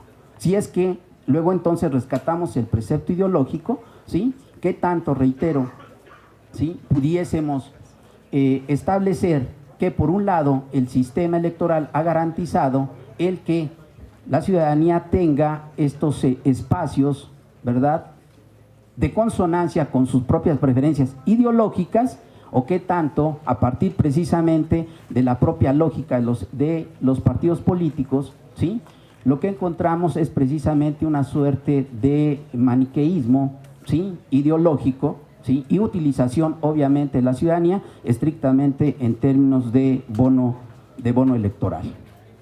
El otro elemento que tendría que ver precisamente con el control de la agencia o de cómo conformar, perdón, la agenda pública. Y ahí efectivamente yo tendría más elementos de consonancia con lo que comentaba el licenciado Villarreal. Pero esto abre, desde mi punto de vista, otra ventana que tiene que ver con la cultura política en este país.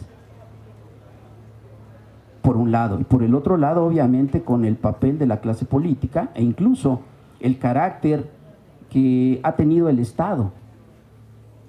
Y que, parafraseando a Octavio Paz, eres esa especie de ogro filantrópico, en donde la idea es de un Estado recaudador, ¿sí? A ver, viene la lana, ¿sí?, engrosamos la hacienda pública y después el Estado va a decidir en dónde se va a distribuir. Esta tendencia que incluso con los gobiernos de la alternancia sigue estando presente, y entonces la pregunta obligada es, si esto está tan enraizado, obvio, en la cultura política del mexicano, cómo erradicarlo y cómo efectivamente, sí, pavimentar el camino para garantizar, ¿sí?, o para ir, digamos, logrando ciertos niveles en torno a este precepto. Y entonces, reitero, aquí valdría la pena preguntarse qué tanto, reitero, la calificación pudiese moverse. Que en el último de los casos igual y no tendría, digamos, mucha relevancia lo de la calificación, sino qué tanto efectivamente responde a los vientos, digamos, del cambio, de la modernidad, o a los imperativos precisamente societales, y en ese sentido yo sí suscribiría más plenamente lo que acá se ha comentado. Finalmente, aunque reitero, hay muchos elementos en la exposición que me parecen terriblemente sugerentes, atractivos, otros provocadores, ¿sí? Y un poco en esa tesitura también yo estaría, ¿sí? Hay una situación que me inquieta o que me ha inquietado, ¿sí? Y que priva sobre todo en el contexto local, y que hace algunos días también se refirió al caso concreto de la Blanca Mérida, y que tiene que ver con la injerencia de los partidos políticos en los institutos electorales locales. Se habla en ese sentido, y lamentablemente no tengo los datos, por eso digo se habla, ¿verdad?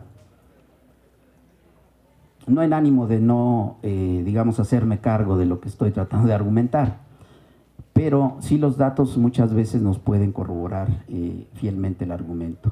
Se habla que en el Instituto Electoral del Estado de México históricamente sí ha habido sendos porcentajes, digamos, de recursos, de impugnaciones, en fin, a la postre de los procesos electorales, fundamentalmente, sí, y esta es la hipótesis, porque los partidos políticos no han dejado de meter la mano, sí, en las funciones que les serían inherentes al instituto en cuestión. Y que esto, pues obviamente, ha llevado en diferentes momentos a que se ponga en entredicho incluso la labor de los consejeros, ¿sí? Y aquí la pregunta obligada es, ¿cómo? Y si esto es real, ¿cómo responder a ello? ¿Sí? Y qué alternativas obviamente se tendrían para garantizar el que las instituciones electorales de este país, ¿sí?, efectivamente logren, desde mi punto de vista, o apunten en todo caso a una reivindicación de su propio funcionamiento. ¿Por qué? Porque fueron profundamente cuestionadas, sobre todo en el proceso electoral del 2006, ¿sí? Y entonces parecería como que de los 90, ¿sí?, hasta prácticamente el 2003 van en ascenso. Bueno, desde su creación hasta prácticamente 2003 van en ascenso, pero en 2006 sufren un cisma, y entonces hay que nuevamente comenzar a picar piedra. ¿Cómo recuperar, en todo caso, sí, la confianza en la ciudadanía? Porque dicen por ahí algunos, la confianza es como la virginidad, una vez que se pierde es muy difícil recuperarla, ¿no?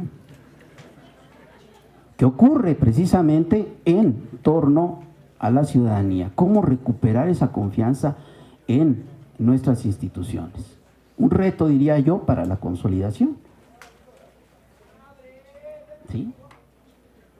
Entonces, fundamentalmente, reitero, ahí habría algunos elementos que quizás desde esta idea, digamos, de entablar una suerte de diálogo, me preocuparía. Pero evidentemente, sí, yo reivindico y reitero, aplaudo la intención del instituto, la intención del licenciado Juan Carlos de ilustrarnos en términos de cuál ha sido este, digamos, desarrollo que ha tenido el instituto, ¿sí?, y sobre todo los logros, ¿sí?, aunque evidentemente todavía hay mucho terreno por recorrer.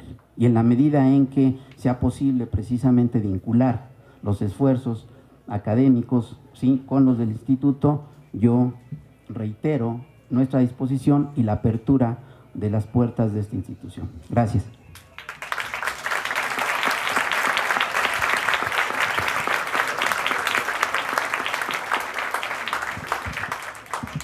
Pasamos enseguida a la fase de preguntas y respuestas. En aras del tiempo que tenemos, les voy a pedir que sean ustedes muy concretos, por favor, que señalen ustedes el nombre de ustedes y la persona a quien van a dirigir la pregunta, por favor.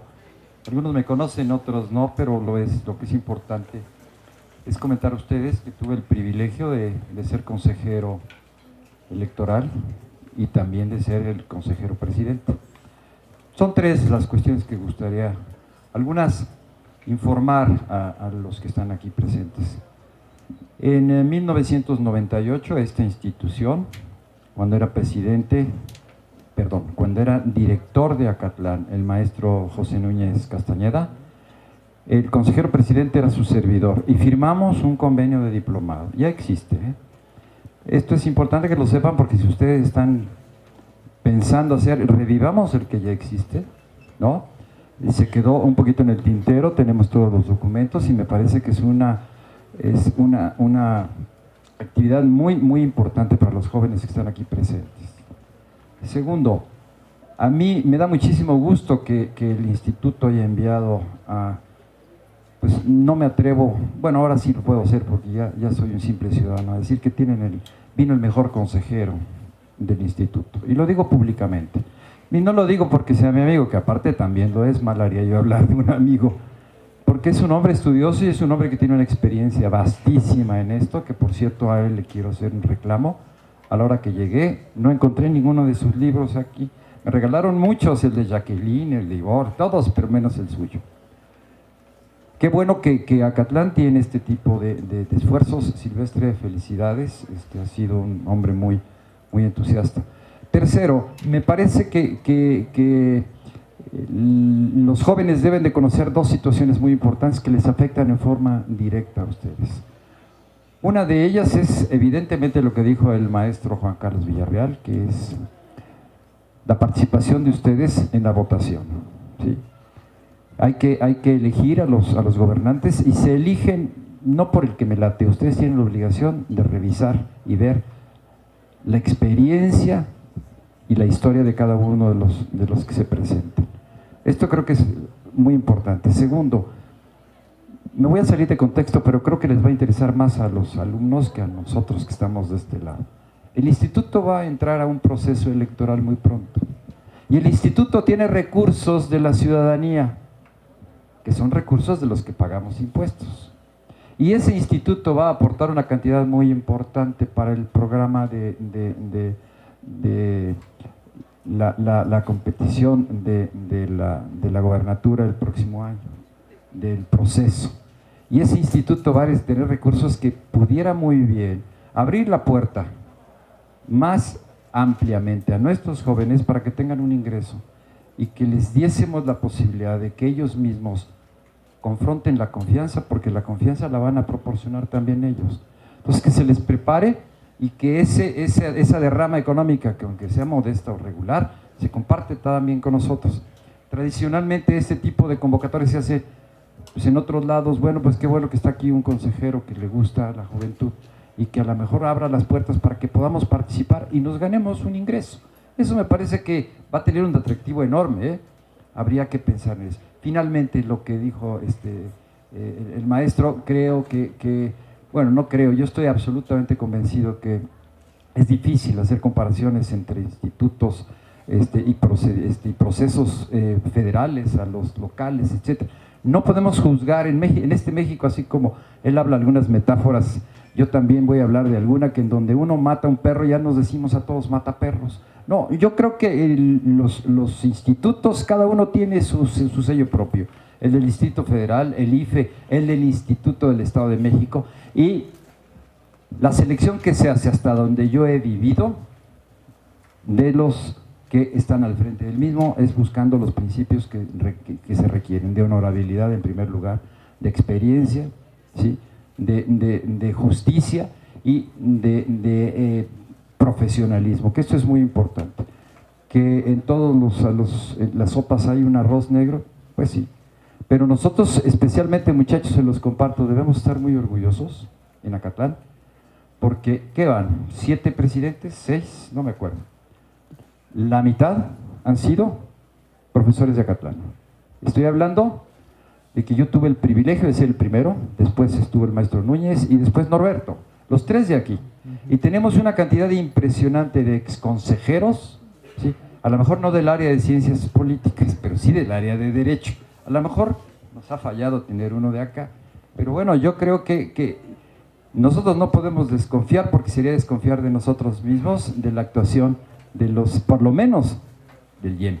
El IEM me parece que con sus descalabros, como los tiene todo el mundo, que han sido menores, se ha mantenido y se ha fortalecido por la calidad de la gente que lo ha manejado.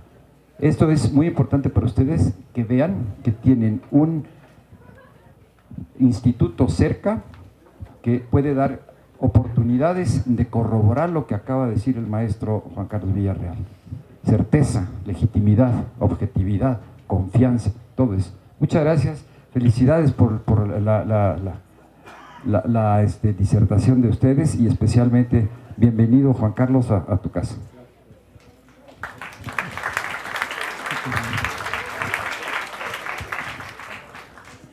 Hola, buenos días. Mi nombre es Jorge Rangel Ordóñez, curso la licenciatura de Ciencias Políticas, y mi pregunta va dirigida al licenciado Juan Carlos Villarreal, y es la siguiente.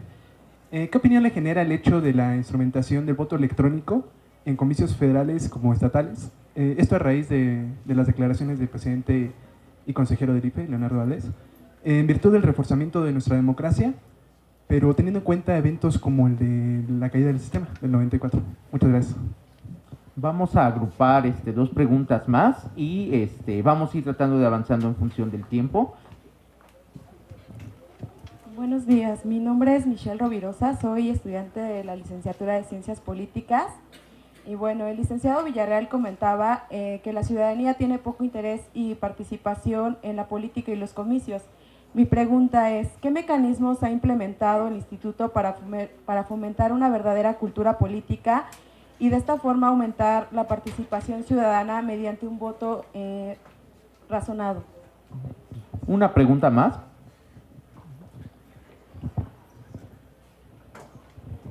Buenos días, mi nombre es Jaime, alumno del segundo semestre de la licenciatura de Ciencias Políticas, y dentro de la consulta ciudadana, el IEM se siente realmente capaz de realizar votaciones populares citadas así por Bobbio como el plebiscito y el referéndum.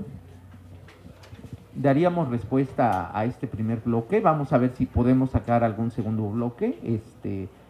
No sé si empezamos entonces por nuestro invitado, si gusta él dar respuesta. Sí, naturalmente se notó, pues José María es mi amigo, ¿no? Fue mi jefe. Yo celebro que desde la academia él haga un reconocimiento a lo que es el instituto. Ustedes lo vieron en las imágenes y lo dije desde el principio. Así como es un motivo de orgullo para nosotros en el Estado de México tener a la Nepacatlán en el territorio de nuestra entidad, debiera ser un motivo de orgullo para todos tener un instituto como el que tenemos. Y creo que yo hacia allá quiero llevar esta construcción. Se ha dicho lo del diplomado, lo he sostenido acá. Estamos en la mejor disposición de plantearlo. Cuando lo hicimos en la ocasión anterior, lo hicimos, incluso yo no estaba en el instituto trabajando, estaba trabajando en ese entonces en la Cámara de Diputados y me tocó ser el coordinador del diplomado. Hicimos 2 sedes, una en Toluca y otra acá. No tendríamos ningún problema porque la característica central del diplomado en aquella ocasión es que la mayoría de los maestros, además de que éramos especialistas en el tema electoral, no cobrábamos. En consecuencia, el diplomado, que tenía el reconocimiento, el aval de instituciones académicas, realmente era autofinanciable. Entonces, a mí me parece que el atractivo para jóvenes que estén interesados en incorporarse sería retomar ese espíritu. Un diplomado que sea autofinanciable, que garantice el mayor número de alumnos, pero también la mayor responsabilidad para que satisfaga la otra parte que contemplaba José María, que es esta bolsa de trabajo. Efectivamente, por ahí de agosto, el instituto estará lanzando la convocatoria para la integración del servicio electoral profesional. Para lo que son vocales, se requiere una edad de 25 años para arriba, lo cual deja fuera a buena parte de la comunidad universitaria, pero para todo el proceso de formación y capacitación lo pueden hacer a partir de los 18 años. Luego entonces hay una gran posibilidad de incorporarse a esa tarea y vivir en carne propia lo que es el fundamento, el sustrato de la democracia, que es ir a tocar a una casa, e invitar a que la gente quiera participar el día de la mesa directiva de casilla y encontrarse con cualquier cantidad de pretextos para decir no puedo. Y por eso es difícil sostener un modelo democrático cuando la gente no quiere participar. Ustedes se van a enfrentar ahí a la realidad de nuestro sistema. Pero bueno, vamos a las preguntas. Jorge Rangel plantea el tema del voto electrónico. El voto electrónico yo naturalmente le tengo mucha fe, conozco dónde opera, cómo ha funcionado, y reiteraría, digamos que es un proyecto en ciernes, ya lo ha tenido en la práctica Coahuila con algunas urnas electrónicas, lo tiene el Distrito Federal, el IFE ha intentado echarlo a andar. En estricto sentido es un tema que tiene dos complejidades. Una que es estrictamente tecnológica, de estructura tecnológica, y otra de cultura legal. Nuestro sistema electoral está fundado en la certeza, y la certeza hasta el momento está depositada en un proceso calificado que nos ha llevado a ese extremo por la desconfianza. Boletas con un entramado de certificación impresionante. Ni los billetes que tenemos tienen tantos mecanismos de protección como una boleta electoral. Es literalmente impresionante, además de costoso. Pero esa es la desconfianza que nos ha llevado. Se hace la insaculación para que se sorteen a los ciudadanos que van a estar en la mesa directiva de casilla. Ya lo dije, luego no quieren, es muy complicado integrar mesa directiva de casilla, pero es por la desconfianza. En otros países al ciudadano se le designa y va obligadamente, y el que vota, vota obligadamente, y si no vota, se le sanciona económicamente. Nuestro sistema está fundado en otro modelo. Entonces, ese planteamiento de la legalidad es complejo resolverlo. El voto electrónico supone de entrada confianza. ¿Por qué? Porque en un aparato electrónico con un solo apretón vas a elegir. Funciona muy bien en Brasil, porque en Brasil los partidos políticos tienen un número. Entonces la gente ya está asociada con una plantilla de números y vota por el partido 7 o vota por el partido 8, y es mucho más fácil, todas las campañas están volcadas sobre el esquema del partido y luego un número. Funcionó en Venezuela. Yo no podría decir que Venezuela es el mejor ejemplo de democracia en estos momentos. Funciona en Europa en algunas otras circunstancias.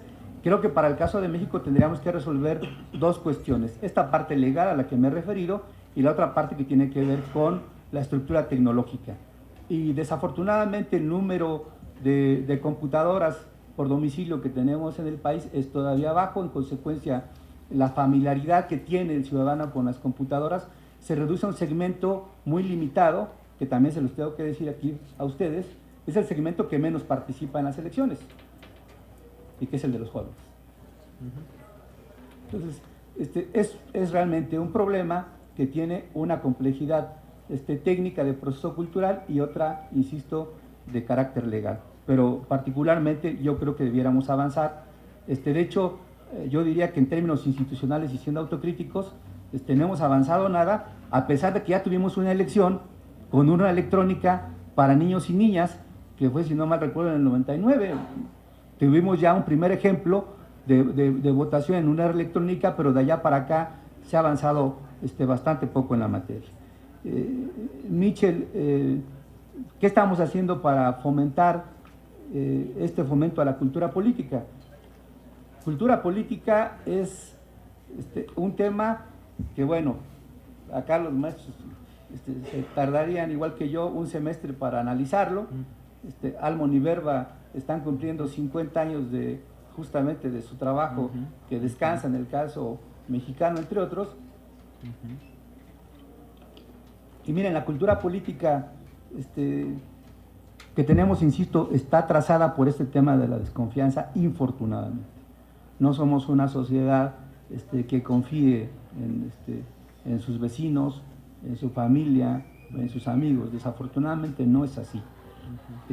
Fomentar una cultura política de otro tipo, yo lo he sostenido en otras ocasiones, no tengo ningún empacho en sostenerlo acá, por más que mi hijo, que tiene 21 años, me lo reprocha constantemente.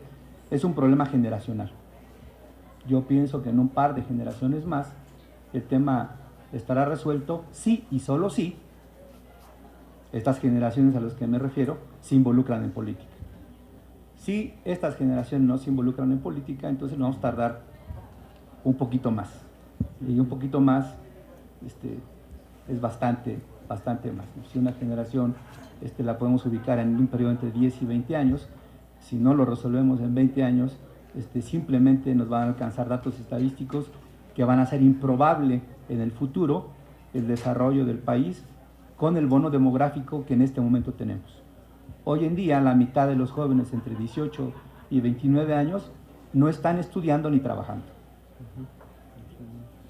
Si esa generación se pierde, si esa generación no participa, imagínense lo que sucederá en el futuro. Esta pirámide tenemos un problema que se va a hacer más vieja, entonces no va a aprender nunca a participar en política. Entonces creo que lo que hace el instituto, y lo estamos haciendo acá, es acercarnos a las universidades, acercarnos a las aulas. Tenemos ciclos en primarias, tenemos ciclos en secundarias. Hace un tiempo se hizo un proyecto, cuando en mi paso anterior en el instituto estuve como director, que se llamaba el primer votante, un programa que iba a universidades. Ahora, paradójicamente, cuando estoy de consejero puedo hacer menos cosas que cuando estaba de director, en donde podíamos hacer mucho más cosas. Espero que en el futuro ampliemos estas posibilidades. Por último, si el instituto está capacitado o tenemos la infraestructura para operar mecanismos de democracia directa como es el plebiscito y el referéndum. De hecho, yo ahí les plantearía algo que yo he escrito, porque también escribo en algunos medios, escribí durante algún tiempo en el Reforma, en la sección Estado, y ahí lo escribí durante varias ocasiones. Creo que hacen falta 3 reformas sustantivas para este fortalecimiento de la democracia directa y de la participación ciudadana. Número 1, una ley de participación ciudadana, porque en este momento el mecanismo que tenemos en nuestra Constitución obliga al 20% del padrón electoral. El 20% del padrón electoral no lo obtiene el partido mayoritario en su mejor domingo de elecciones. O sea, esta me parece que es simplemente prohibitivo, nadie podría hacerlo. Existe en nuestra legislación la revocatoria del mandato, y la revocatoria del mandato la inicia una fracción parlamentaria, se la envía al Ejecutivo y el Ejecutivo la opera en la Cámara. ¿Dónde queda el voto soberano? Debe ser el soberano el que inicie la revocatoria del mandato, así como el plebiscito y el referéndum. Me parece que eso se puede contener en una ley de participación ciudadana. Segunda regla que me parece debiera modificarse. Creo que el instituto, igual que otros organismos autónomos, con una simple reforma al artículo 51, si no mal recuerdo, de la Constitución, debiera tener la posibilidad de iniciativa en el ámbito de su competencia. ¿Qué quiere decir esto? Que el órgano electoral, que es el experto en el proceso, debiera tener la capacidad de fomentar iniciativas que discuta el legislativo para perfeccionar nuestro sistema democrático. Una simple, que yo les digo, un poquito aludiendo a las expresiones que tuvo el maestro Cortés Guzmán, la fórmula de financiamiento, yo también la tengo escrita y me pronuncio por ella. La fórmula de financiamiento tendría un cambio radical para generar que los partidos construyan ciudadanía solamente modificando la fórmula. Actualmente es 40% del salario mínimo por el padrón electoral. El padrón electoral del Estado de México es el más alto del país y siempre crece. ¿Cómo podemos sancionar a los partidos? 40% del salario mínimo por el número de electores que participaron en la última elección. Más votación, más dinero. Menos votación, menos dinero. Y eso es una iniciativa que puede perfectamente instrumentar el órgano electoral, o que pueden instrumentar los ciudadanos a través de la iniciativa popular, si tuviéramos una ley de participación ciudadana. Aquí les acabo de poner 3 ejemplos concretitos de lo que a mí me parece que podríamos hacer. Capacitados estamos, hay una sólida infraestructura, hemos realizado elecciones, como ustedes se han dado cuenta, durante mucho tiempo, solamente 2 promocionales. Tenemos ya 5 elecciones, instalando prácticamente el 100% de las casillas electorales antes de las 10 de la mañana. En términos de resultados electorales preliminares, en el 2006 incluso ofrecimos resultados más rápidos que el IFE. En términos de infraestructura y de recursos, solamente les voy a dar 2 datos. El Estado de México tiene prácticamente la mitad del presupuesto en este año de lo que tiene el Instituto Electoral del Distrito Federal, con prácticamente el 40% más de electores y un número mucho mayor de entidades que administrar. Ellos tienen alrededor de 700 empleados y tienen 900 millones de pesos de presupuesto. Nosotros tenemos 500 millones de presupuesto y tenemos 300 empleados. Y de este presupuesto, el 47% es financiamiento público. Entonces, para que vean ustedes cómo las asimetrías ahí están claras. Si se midiera por el número de electores, el IFE tiene 9,000 millones de pesos y nosotros tenemos el 13% del padrón electoral. Si hubiera una especie de federalismo electoral, pues entonces debiéramos tener el 13% de ese presupuesto. Ya lo estamos viendo, no lo tenemos.